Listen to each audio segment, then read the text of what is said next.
Tim Sheedy, Senior Analyst, CIO Group from Forrester Research. Tim presented this morning at the IT Service Management Forum, Australia's 14th Annual National Conference and Expo. He delivered a keynote presentation basically about where business technology is going to be in 2020. Now, Tim, this morning you were talking about the two types of models that you're seeing most in IT industry, or in the IT service management or in IT departments these days, what you defined as industrialised business technology model and an embedded business technology model. Could you start by telling me, defining each of those models and telling me how they differ from each other?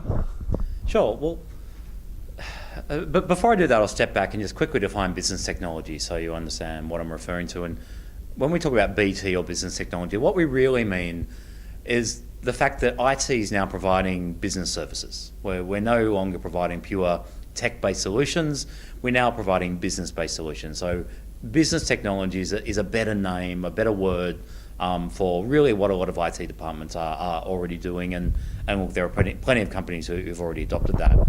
What we're seeing going forward, there are some significant challenges coming across IT departments. So in order to meet those challenges, they're choosing one of two paths. And the industrialised BT model is really doing more of what we're used to now. So the BT team or the IT team control the the BT function.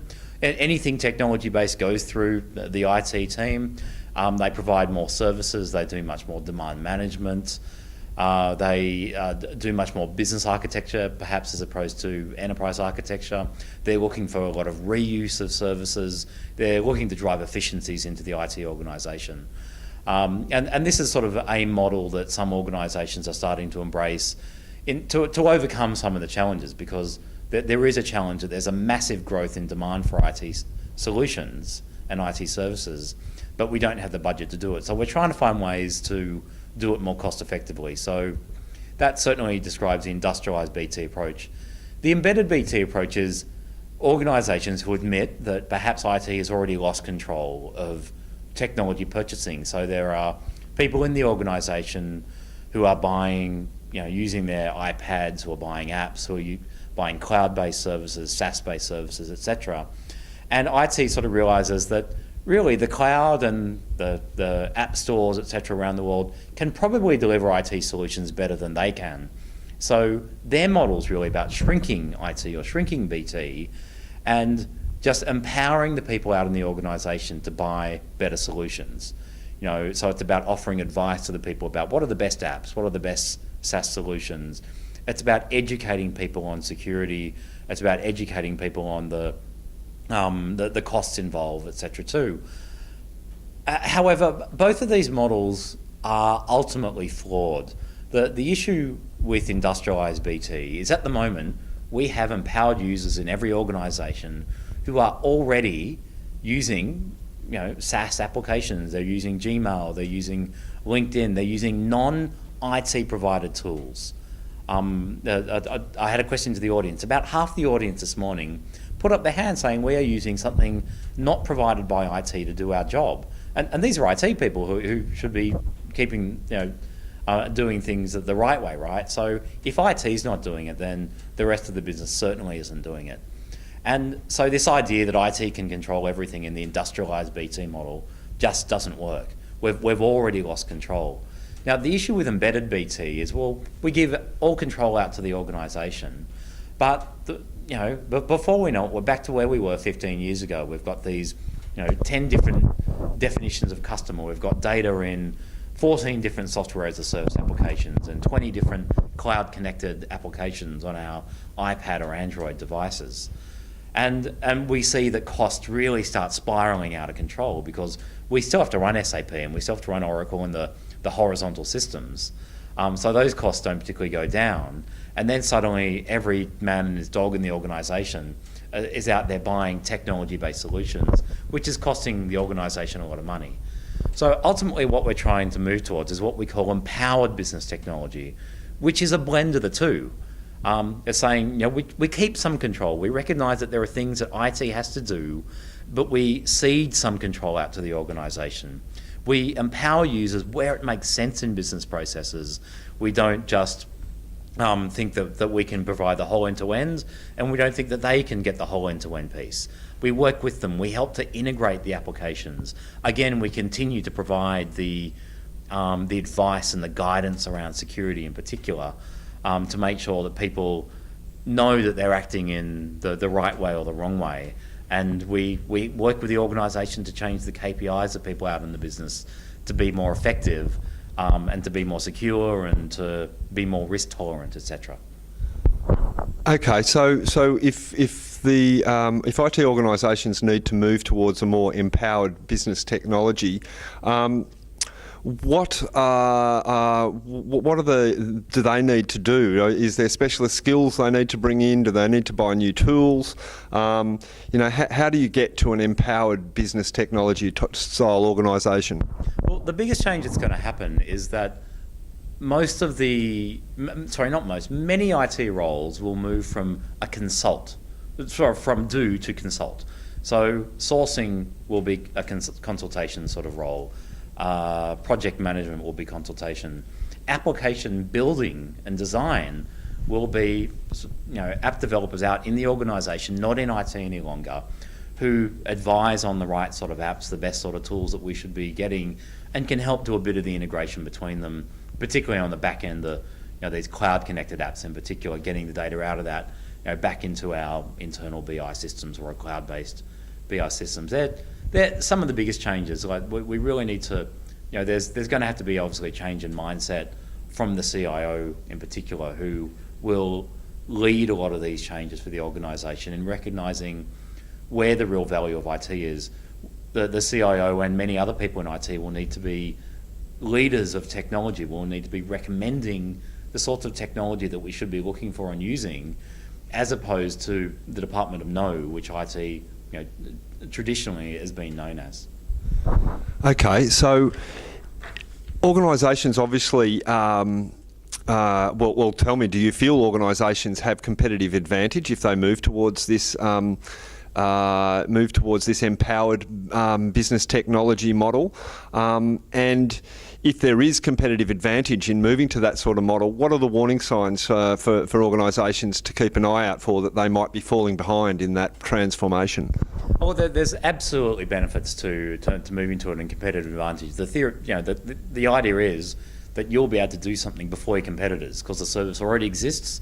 You just need to find that right service and switch it on in your organisation, get it out there, get people trained on it, and get people using it straight away. So the competitive advantages are obvious. We're doing it because we have to, because our customers are out there in the social world. We have to engage with our customers where they are. We can't expect our customers to continue to come to us. So this is a change that will happen in our organisation, regardless of the business cases and regardless of the ROI. In terms of the warning signs, look, IT departments are starting to have bits of the business who maybe got a bit of SaaS here and they got a bit of cloud there, and a bit of a cloud-connected application on their iPad or Android device, somewhere else, and they tried to bring it all together to get a sort of single view across all this information. And they realise that actually they don't have the technical skills to do it. It's all a bit hard. There aren't the open APIs, or if they are, they aren't aware of them. And so a big warning sign is when they come to the business with this big, messy, dirty, expensive app or group of apps and say, we need you to fix this for us. Because this means this is a business that's already, the business has already moved beyond IT and they're acquiring technology themselves, and IT needs to get back and engage in those processes. If you hear about IT costs spiralling out of control, about big, expensive projects, vendors that you've never heard of, again, this is an organisation where the business has moved beyond IT. If you hear about the business actually hiring technical skills themselves, IT people themselves, this is a business who doesn't trust IT anymore, who want things to happen faster than IT has been able to do it, perhaps at a lower cost than what IT has been able to do it. Again, these are all the warning signs that we need to be looking out for. Okay. Now you also mentioned that IT as a business unit needs to lead the way towards an empowered business technology. Now I'm assuming that means you don't wait until the business is instructing the IT to move in that direction. So if IT has to lead the way towards empowered business technology, how do they start that journey? Well, what they ideally need to do, and this is the hardest thing to do, is you need some slack in your IT budget and your IT staff. The reality is as we move to BT and we move to cloud-based services and SaaS, etc., and iPads and mobility, etc., we're not switching our internal systems off. So we're actually initially adding to the IT overhead in the organisation. When we switch on Salesforce.com, we don't switch off Siebel. Yet suddenly we have something else to manage inside the organisation. So we need that slack in our IT budget, which I know is very difficult to find, but we really do need it, because otherwise we're going to have to say to them, well, you do it on your own and we can't help you with it. That's probably the first thing we should be aiming for. We should start trying to move some of our roles from a do to a consult sort of model.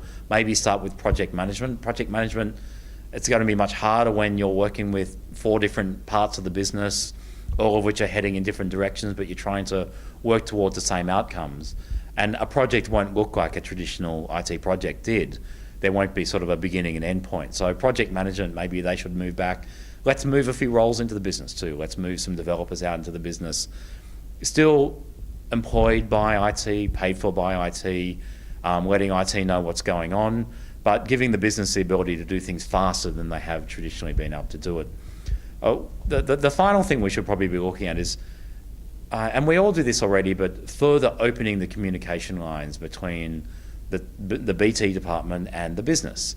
We're doing that already, but we recommend we should be using chargeback, not as a way of demand management, but as a way of communicating with middle management about the real costs of providing technology-based solutions. The issue is that middle management don't really get that. They're the ones who spend a lot of the money, and they spend it ineffectively and inefficiently.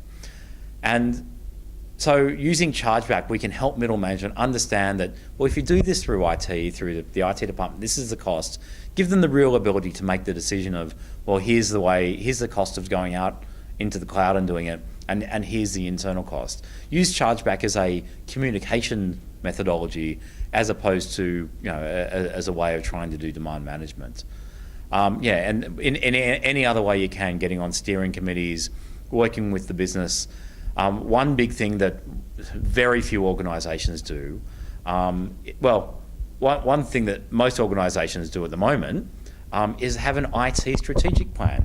An IT strategic plan is never going to be a proactive document. All it is going to be responding to all the specific business requests and hear what we're going to do. It's not a strategic plan at all. It's a plan that says, here's what we're going to do to respond to your requests. There shouldn't be an IT strategic plan in business. IT should be embedded into the marketing strategic plan, the sales, the HR, the finance, the overall business strategic plan. Move away from that traditional model, thinking of IT separately, and get IT actually involved in the business case development with the specific business units, as opposed to it being an afterthought.